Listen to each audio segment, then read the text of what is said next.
तो दोस्तों आज मैं आपको जो कहानी सुनाने जा रहा हूँ यह कहानी बंगाल के एक छोटे से शहर की सच्ची घटना है। एक बेहद ही खूबसूरत लड़की थी जिसका नाम माला था। माला अपने माता पिता के साथ घर पर रहती थी और जो माला का पिता था वह एक छोटा मोटा डॉक्टर था। लोगों का घर घर जाकर इलाज किया करता था, अच्छा खासा कमा भी लेता था, जिसके कारण घर पर किसी चीज़ का कमी नहीं था। वे लोग माला को बहुत ही लाड दुलार से पाल पोस कर बड़ा किए थे क्योंकि माला उनकी इकलौती बेटी थी। माला का कोई भाई बहन नहीं थे। माला जो थी वह अभी अपनी कॉलेज की पढ़ाई पूरी कर रही थी। प्रतिदिन वह साइकिल से कॉलेज पढ़ाई करने के लिए जाती थी और जब भी शाम के समय कॉलेज का छुट्टी हो जाता था तो वह साइकिल से वापस अपने घर आ जाती थी। माला बहुत ही सीधी सादी लड़की थी, बेवजह किसी से बातें नहीं किया करती थी। दोस्तों माला जिस कॉलेज में पढ़ाई करती थी उसी कॉलेज में एक और लड़का पढ़ता था उसके साथ ही उसके क्लासरूम में बैठकर, जिसके चलते उन दोनों के बीच अच्छी दोस्ती हो गई थी। माला उस लड़के को पसंद करती थी और जो लड़का था वह भी माला को पसंद करता था। दोनों एक दूसरे को चाहते थे और जब भी कॉलेज का छुट्टी होता था तो वे दोनों साथ में ही वापस घर लौटते थे। लेकिन इस बात का पता माला के पिता को नहीं था कि जो माला है उसके कॉलेज में एक लड़के से दोस्ती हो गई है।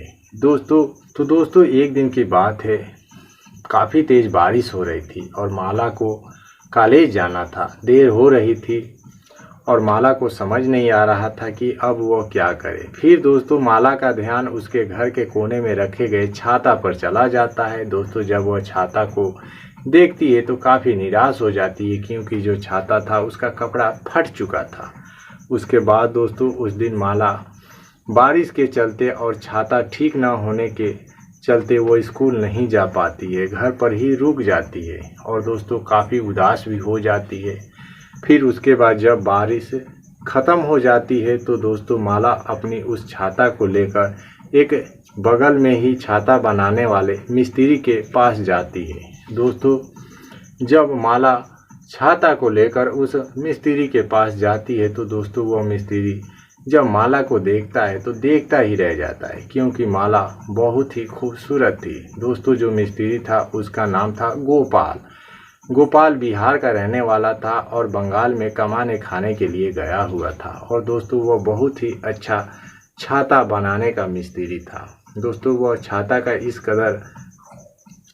वह किसी भी छाता का इस कदर रिपेयरिंग कर देता था कि दोस्तों वो 2-3 साल तक ख़राब नहीं होता था। उसके बाद दोस्तों जब वह माला को देखता है तो वह कहता है कि क्या बात है, क्या करने आई हो। तो माला उसे अपना छाता दिखाते हुए कहती है कि देखो मिस्त्री, मेरी छाता का कपड़ा फट चुकी है, क्या तुम इसका रिपेयरिंग कर दोगे। उसके बाद दोस्तों जो गोपाल था वो माला को कहता है कि यह तो मेरा चुटकियों का खेल है,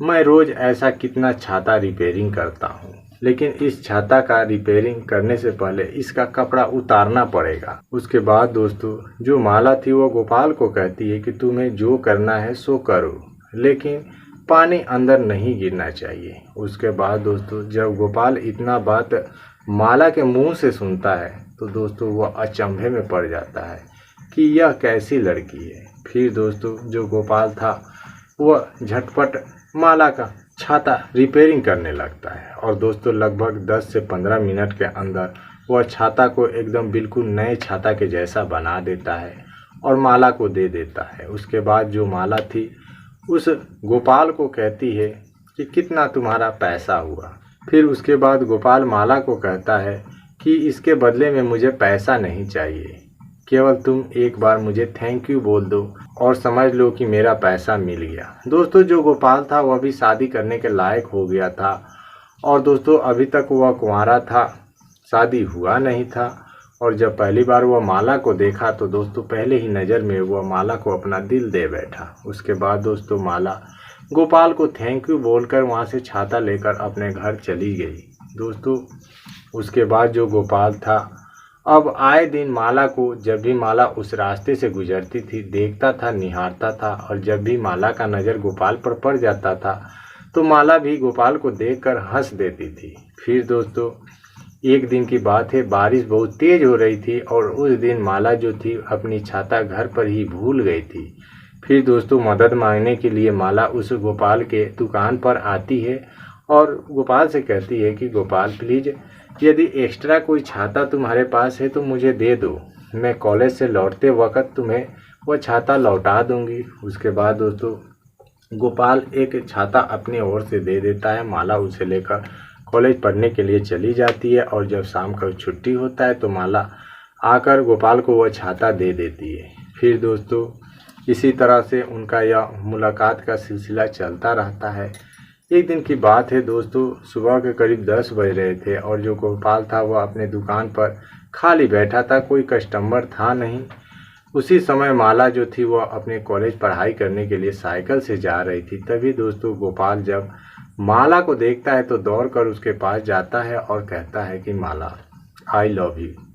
उसके बाद दोस्तों जब माला को इतना बात का पता चलता है कि जो गोपाल है उसे प्रेम करता है, तो दोस्तों माला भी उसके बदले में गोपाल को आई लव यू बोल देती है। फिर दोस्तों दोनों एक दूसरे की ओर देखने लगते हैं। फिर दोस्तों उनके बीच बातों का सिलसिला चालू हो जाता है। फिर एक दिन की बात है, गोपाल माला को एक पार्क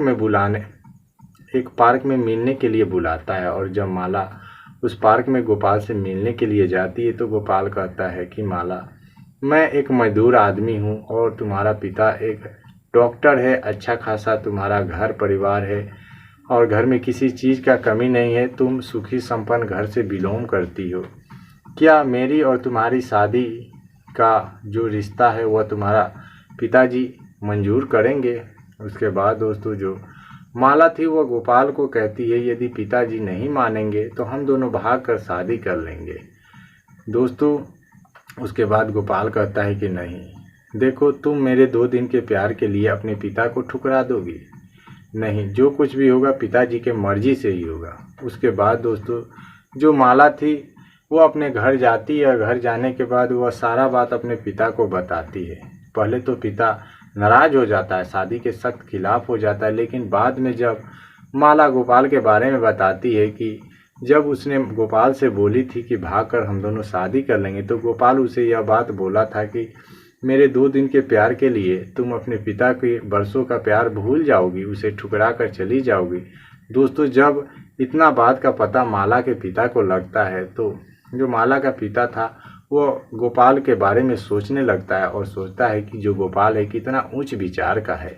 उसके बाद दूसरे दिन जो माला का पिता था वह गोपाल को घर पर बुलाता है और जब गोपाल घर पर जाता है तो दोस्तों वहीं पर माला का हाथ गोपाल के हाथ में दे देता है। उसके बाद दोस्तों जो गोपाल और माला थे दोनों एक मंदिर में जाकर भगवान को साक्षी मानकर एक दूसरे को माला पहनाकर पति पत्नी बन जाते हैं और दोस्तों हंसी खुशी से अपना जीवन व्यतीत करने लगते हैं। तो दोस्तों आज की कहानी यहीं तक थी। आपको कैसी लगी कमेंट में अवश्य बताइएगा। तो अब मुझे दीजिए इजाज़त, तब तक के लिए जय हिंद जय भारत।